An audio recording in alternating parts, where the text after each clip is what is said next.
All right. Good morning. I'm back down in my shop again because my koa tree isn't really growing. I got a new mic stand to hold the camera, so now I can get a much better view for you. I'm gonna turn another mallet because I gave mine away. I'm gonna try to copy this guy. And as a real quick tip, if you want to copy something, you can make the dimensions. So that's going to be the head. That's going to be the handle part. And make that mark and turn it. This is light chi. You can read upside down. And yeah, here we go. Hang on. Okay, back. Sorry, I had to get my safety glasses. So we're going to turn a mallet, and I'm gonna start with the basics again because you can get a much better view now. Okay, so I've already turned this into a cylinder like I normally do for almost everything that I actually turn. Okay, so this is your outside curve, bevel rubbing cut, right? So anchor, ABCs, anchor, bevel, so the bevel's rubbing, and you raise the end, and you start to cut, right? ABCs. So once you get these two to the bevel and where it's placed, then you don't have to do that. Oh, this is the one-way safety drive, and it does that when you get a catch or anything. And unfortunately, right now it's not tight enough. But anyway, okay, so that's an outside curve. This would be your inside curve. This is the start of the mallet, right? Mallet head.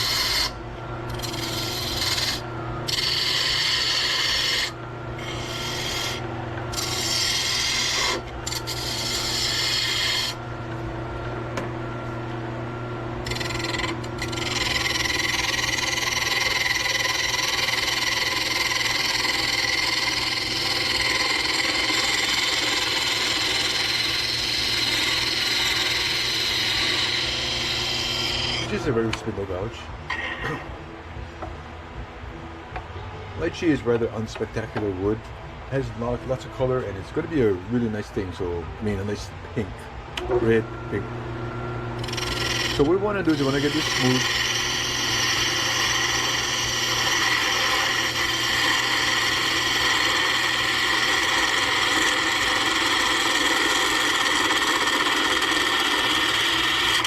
This roughing. Size of our head. Okay, so this is a finishing cut.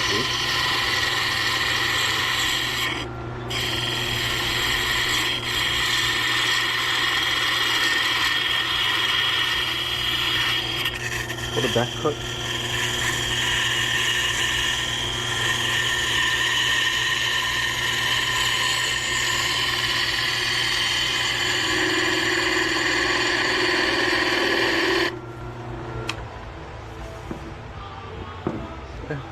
Not too bad.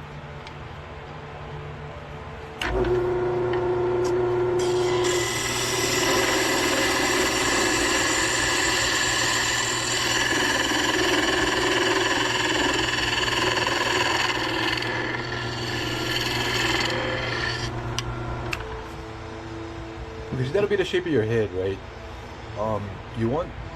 I want this tapered. That's so if it's a cylinder, and it starts to roll off your workbench, it'll roll all the way to the other side, guaranteed. If it's a taper, then it'll kind of curve and you won't have to reach too far. I'll just finish the rest off with on time lapse because there's no reason to actually watch that part, right? So anyway, so taper, and let's get your handle going. Okay, we're back. Hopefully it's dry and I don't splatter myself with too much super glue. Alright, here we go. So I'm standing out of the way for it not to splatter on me too much. This is your outside V. Another outside V. This is your cold cut. I normally go for both sides.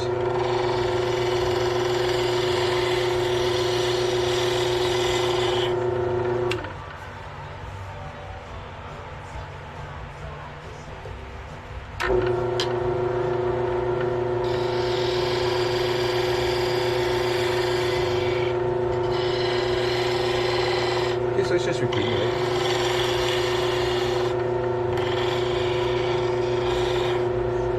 Good spin with all practice.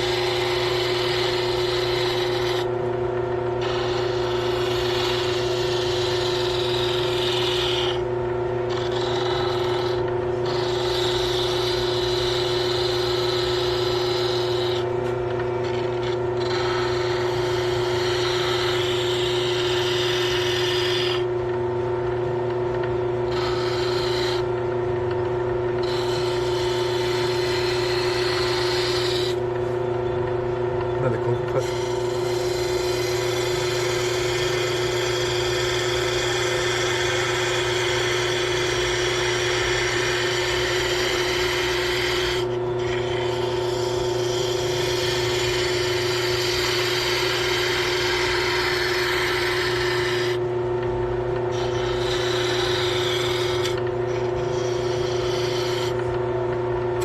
Touching this edge.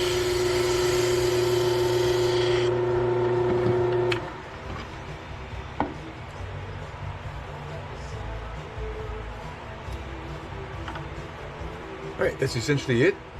I'm gonna sand and I'll be right back. Okay, so we'll have a little short sand.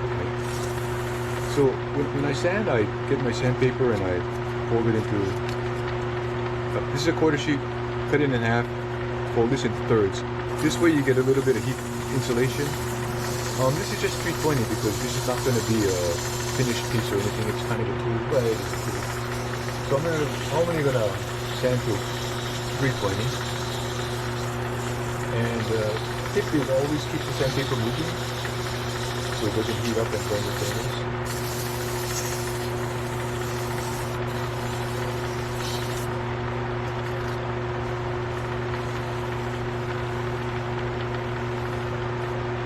Discipline, right? Pip-toe. So there's that crack, right? So it's okay. We patched up fine.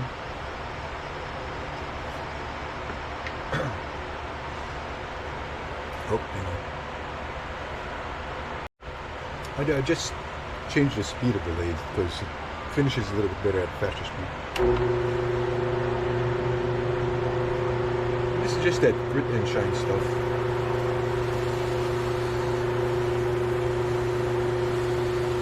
I put it on just because I want some protection for the wood.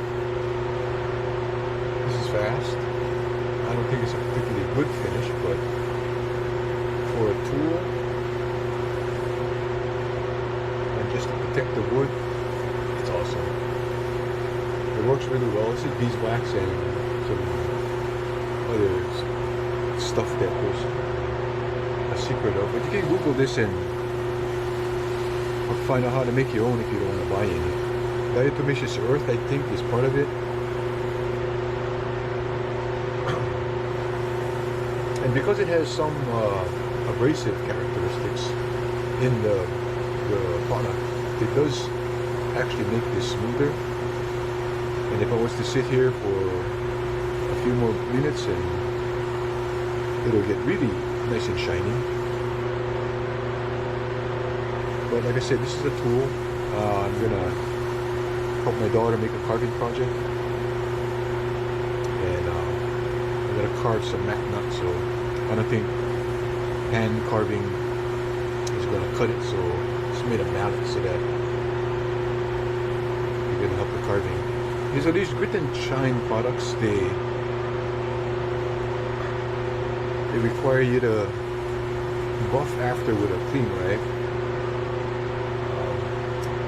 This is just blue one, as you can see, but if you was to do this on a piece, I would not use a blue one or a colored one, because if you do get a pretty good sized catch, you will get the blue or whatever color your fabric is, and you'll rub itself into your piece and you'll have a hard time getting it out. So if you do this, use a white cotton.